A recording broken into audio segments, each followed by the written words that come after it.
শামীম সাইদি, যিনি এখন পিরোজপুর 2 আসনের জামাত ইসলামীর প্রার্থী, যে আমি যেন আমার সেই প্রতীক আমি যেন না নিয়ে সুমন মঞ্জুকে আমি দেই, এবং তার বিনিময়ে প্রথমে 50 লাখ টাকার কথা বলেছেন, যেন ধানের শীষ মার্কা না নেই।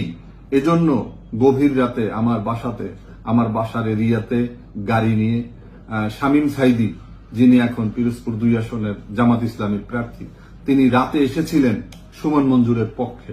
তিনি এসেছিলেন যে আমি যেন আমার সেই প্রতীক আমি যেন না নিয়ে সুমন মঞ্জুকে আমি দেই, এবং তার বিনিময়ে প্রথমে 50 লাখ টাকার কথা বলেছেন। পরে আমি যখন বললাম যে এত দাম এতই কমে গেছে, তখন বলল যে আমি যদি রাজি হই তাহলে এটা দ্বিগুণ হবে, তার মানে 1 কোটি টাকা হবে। আমি কারো চরিত্র হননের জন্য এটা বলি নাই।